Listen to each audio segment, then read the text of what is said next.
Bom dia a todos. Tivemos um pequeno problema aqui com a transmissão, então novamente dou aqui as boas-vindas a todas e a todos e passo a palavra ao diretor João Cioli para a leitura de seu voto.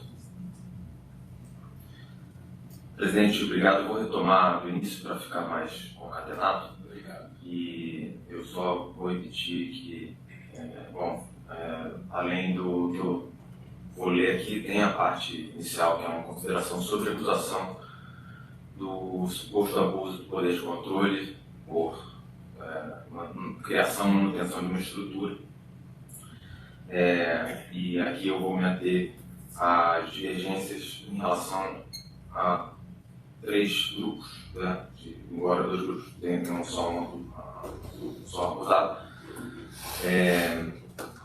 Em relação à minha divergência em relação às conclusões no que tange a responsabilização de Farol S.A., atual denominação de Portugal Telecom, o grupo dos conselheiros, que eram também administradores da Portugal Telecom, e Fernando Portela, Chacara Foain e Otávio Azevedo,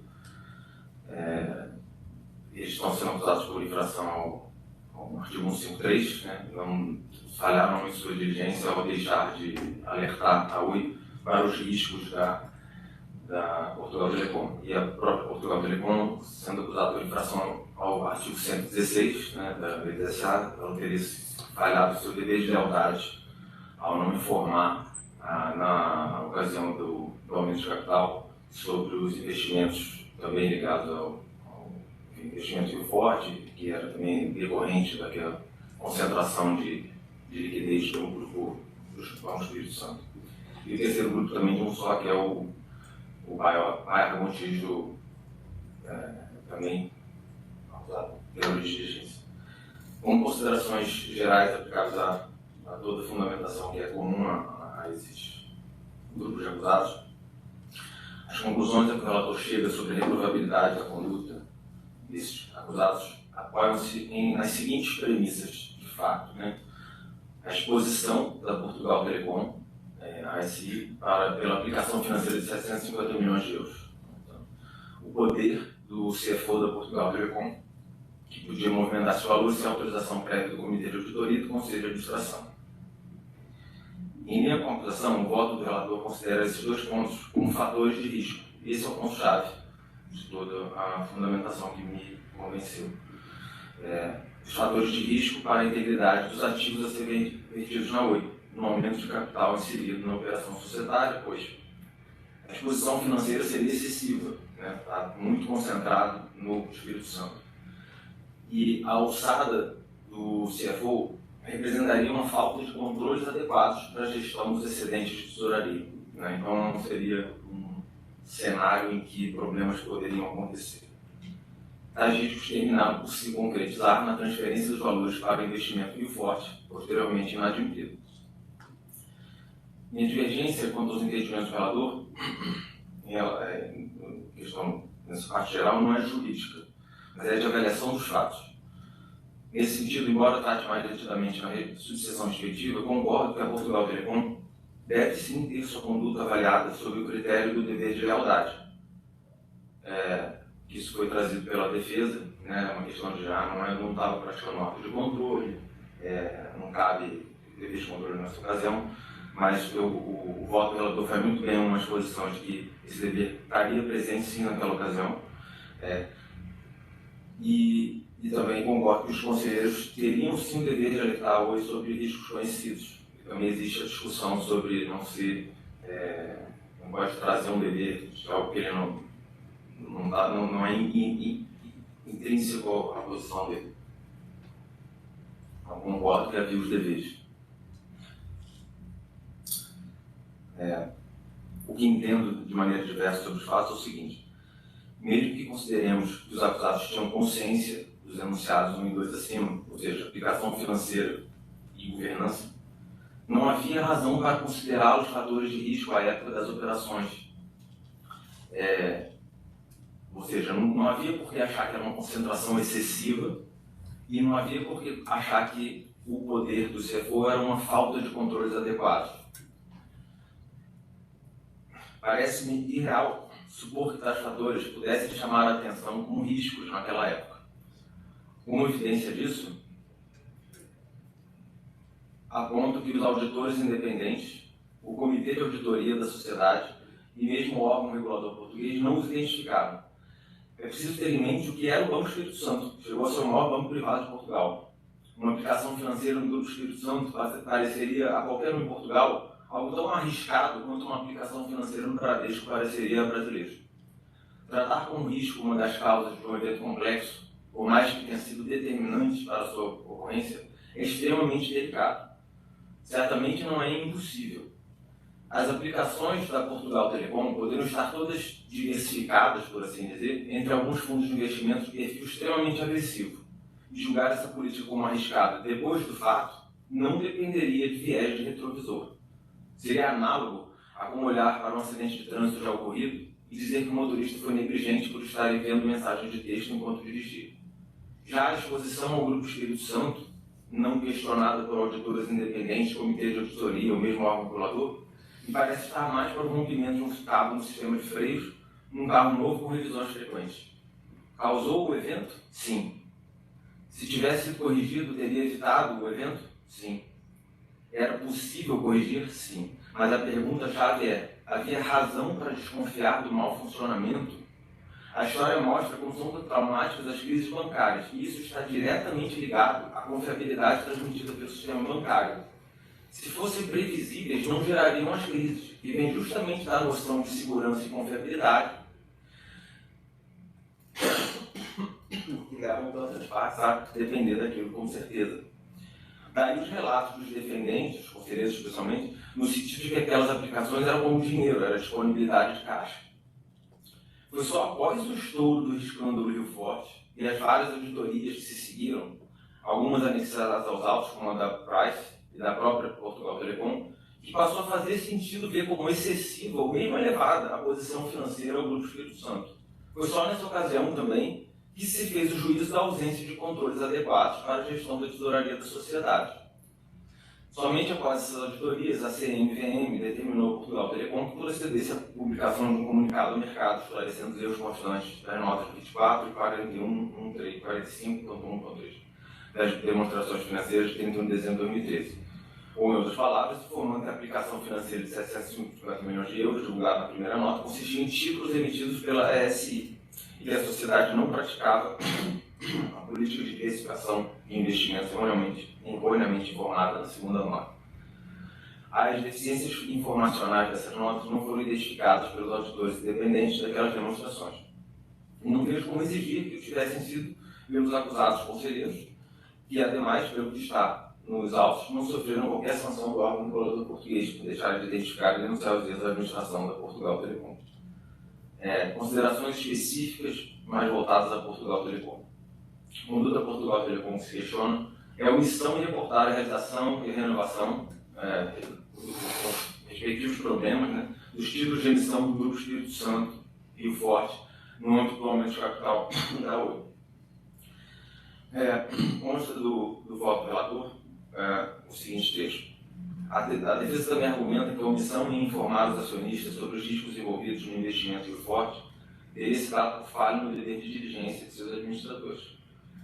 A omissão não poderia ser considerada abuso do poder de controle, pois representa carta branca, e isso representaria carta branca para acusações capazes de condenar o controlador por qualquer ato.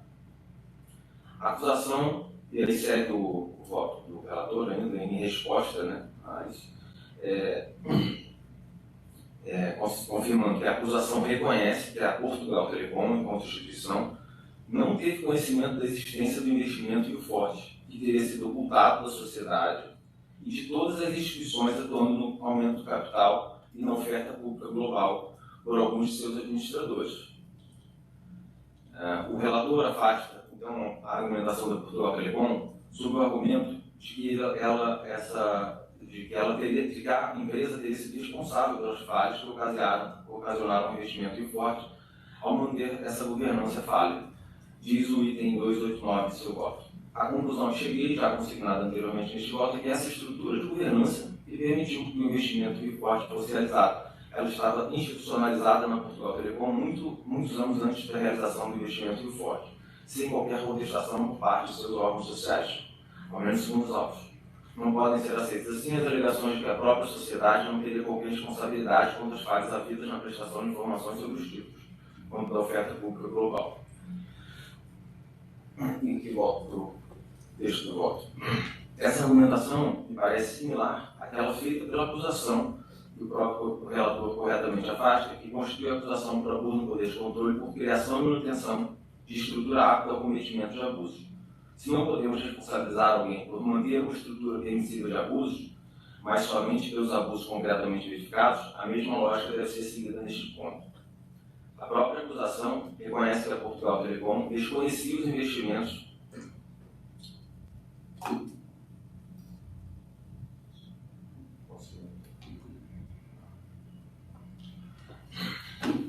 A própria acusação reconhece que a Portugal Telecom desconhecia os investimentos nos títulos da Rio Forte. Não por outra razão, a própria SPS se refere à fraude na Portugal Telecom. A SPS, assim, aplica a mesma lógica à Portugal Telecom que aplica na acusação da estrutura de controle. Com efeito, o voto reconhece que a Portugal... Com efeito, o voto do relator reconhece que a Portugal Telecom tenha sido prejudicada e que o Grupo Espírito Santo deliberadamente omitiu os riscos de seus ativos a seus investidores. Se a Portugal Telecom foi vítima, ela não pode ser considerada desleal. Uma coisa é se falar em falta de diligência como modalidade de culpa, mas não de lealdade, conceito diretamente ligado à intenção de obter benefícios apenas voltados a si em detrimento da coletividade de investidores. É difícil falar em intenções de uma pessoa jurídica, mas é simples a constatação de que não havia possibilidade de ganho para a Portugal Telecom e também o reconhecimento de que a operação não havia sido levada ao conhecimento dos demais diretores, então não pode ser considerado como conhecimento dessa identidade coletiva. O ganho não decorreria nenhum ganho decorreria de perdas impostas aos demais acionistas. Então, isso significa que não há descumprimento do dever de lealdade. Deste modo, entendo que a Portugal Telecom não pode ser considerada omissa por não reportar o que tinha condições de saber, né? 1 e 2. Mesmo que se considerasse desconhecimento decorrente da lacidão de sua estrutura de governança, tratou-se de uma fraude que atingiu e, portanto, não haveria dolo, não haveria elemento para caracterizar descumprimento do dever de lealdade. Quanto ao grupo dos conselheiros Fernando Portela, Otávio Azevedo e Chacra Fuain, trata do seguinte. Em síntese, o ilustre relator concluiu que esses conselheiros se omitiram em alertar o Oi e seus administradores dos potenciais riscos trazidos pela elevada exposição financeira da Portugal Telecom ao Grupo Espírito Santo, previamente a integralização de seus ativos no aumento de capital da companhia. Por não terem alertado ao Oi dos riscos mencionados nas considerações gerais acima, estes três conselheiros teriam faltado por seu dever de diligência para com a companhia. Eles teriam tido oportunidade para isso nas reuniões realizadas em 19 de fevereiro de 2014 e não o fizeram. Como exposto também na parte geral, as deficiências informacionais não foram identificadas pelos auditores independentes e não vejo como exigir que tivessem sido pelos acusados, que é demais pelo que está nos autos, não sofreram qualquer sanção do órgão regulador português por deixarem de identificar e denunciar tais erros à administração da Portugal Telecom. Ou seja, eles não sabiam, né, segundo a avaliação já feita. Desse modo, ainda que se atribua aos acusados conhecimento das aplicações financeiras e da alçada do diretor financeiro da Portugal Telecom, não há como dizer que conheciam qualquer risco. Concordo com o entendimento jurídico, sim, do relator, de que eles teriam o dever de informar riscos que conhecessem, mas não há como lhes imputar omissão em informar o que não sabiam e não poderiam saber. São por essas razões, o presidente divide do relator e voto pela absorção desses conselheiros e passo a tratar do conselheiro Eduardo Gontijo. Em breve síntese, a mesma lógica parcialmente aplica-se a Baiá, diretor financeiro da Oi, quanto à total imprevisibilidade dos eventos que levaram à quebra do Banco Espírito Santo e consequente derretimento do valor dos investimentos de Forte. Diferentemente dos conselheiros tratados acima, eles tinham um dever maior de diligência quanto a investigar problemas de natureza financeira, mas tinham maior de distanciamento dos fatos. Há, nos autos, sim, a prova de que a questão da governança da Portugal Telecom já lhe tinha sido trazida à atenção. Concordo, então, que ele tinha que investigar mais a fundo E mesmo para um diretor financeiro, a concentração num só grupo bancário pode ser considerado um sinal de alerta. O desafio aqui é, novamente, o de abstrair o viés do retrovisor. Considero limítrofe a sua circunstância, pois pode ser considerado uma conduta já não dirigente manter uma concentração apesar da solidez do grupo. Mas, estando em dúvida, ela opera em favor do réu e também concluo pela absolvição deste conselheiro. Como voto, senhor presidente. Agradeço a leitura do voto do doutor, nosso querido diretor Mancione. Passo a leitura do meu voto. Eu estou acompanhando integralmente o voto do relator. Sendo assim, eu vou proclamar aqui o resultado.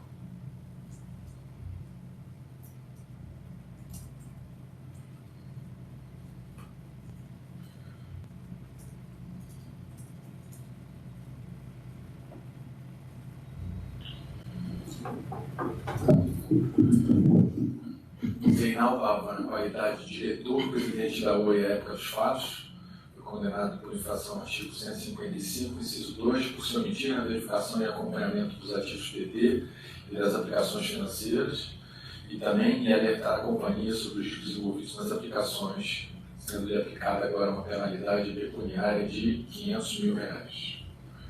Luiz Miguel de Fonseca Pacheco e Melo também foi condenado na condição de conselheiro de administração da OE à época dos fatos, por se omitir na verificação e acompanhamento dos ativos PT e das aplicações financeiras mantidas pela Portugal Telecom, no aumento de capital realizado em 2014.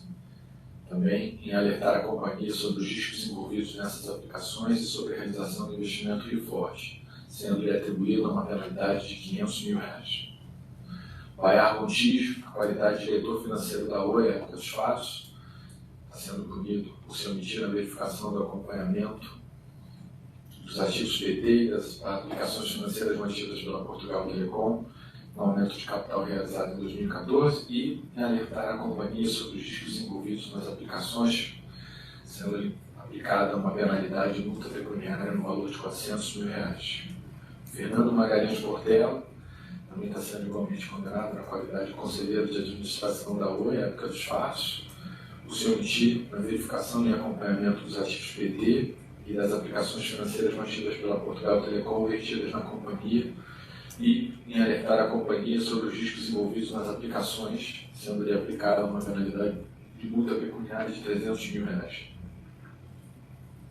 Chaca Foin, na qualidade de conselheiro de administração na época dos fatos, está sendo condenado por se omitir na verificação e acompanhamento dos ativos PT e das aplicações financeiras mantidas pela Portugal Telecom vertidas na companhia, no contexto do aumento de capital realizado em 2014, e em alertar a companhia sobre os riscos envolvidos nas aplicações, sendo-lhe aplicada uma multa de R$ 300 mil. Otávio Marques de Azevedo também está sendo igualmente punido por se omitir na verificação e acompanhamento dos ativos PT e das aplicações financeiras mantidas pela Portugal Telecom vertidas na companhia, e em alertar até o parte a companhia sobre os riscos envolvidos nas aplicações, sendo aplicável uma multa de R$ 300 mil. Farol, acionista controladora da OE à época dos fatos, tem infringido o artigo 116, falhar em prestar informações financeiras completas e confiáveis na operação de aumento de capital, sendo-lhe aplicada uma multa pecuniária de R$ 400 mil. Andrade Gutierrez, à época dos fatos, controladora da OE, por infração ao artigo 117, por determinar o pagamento de gratificação financeira a administradores, sem aprovação da Assembleia Geral do Conselho de Administração, penalidade de multa pecuniária no montante de R$ 500 mil. Vertelli Participações, sucessora da Gereissat Telecom, à época dos fatos, controladora, igualmente sancionada por determinar o pagamento de gratificação financeira a administradores da companhia, sem aprovação da Assembleia Geral do Conselho de Administração, recebendo, portanto, uma penalidade de R$ 500 mil. Com relação às demais imputações formuladas em face dos acusados, estamos aqui, como resultado definitivo, absolvendo a Andrade Gutierrez, a Vertelli, a Farol, o Bendespar, a Previ, a Funcef, a Petros, a Fundação Atlântico, o senhor Luiz Miguel de Fonseca Pacheco de Melo, o senhor Fernando Magalhães Portela, o senhor Chaca Foin, o senhor José Mauro Petro Carneiro da Cunha, senhor Fernando Marques dos Santos, senhor Alexandre Gereissati, DG, Armando Galhardo Nunes Guerra Júnior, Rafael Cardoso Cordeiro, Sérgio Franklin Quintela, Renato Torres de Faria, Pedro Gereissati, Carlos Gereissati, Cristiano Yasbeck Pereira, Carlos Fernando Costa, Marcelo Almeida de Souza, Bruno Gonçalves Siqueira, Marcos Rocha de Araújo, Carlos Augusto Borges e José Valdir Ribeiro dos Santos. Sendo assim, após a proclamação do resultado, informa aos acusados punidos que eles poderão interpor recurso voluntário no prazo legal ao Conselho de Recursos do Sistema Financeiro Nacional e aqueles absolvidos, por força do disposto no artigo 29, combinado com o artigo 34 da Lei 13.506 de 2017, a decisão de absolvição transita em julgado aqui na primeira instância sem interposição de recurso de ofício pela CVM. Agradeço a paciência de todos, essa sessão que se alongou bastante, começou ontem, se concluiu hoje, e declaro encerrada a sessão agradecendo.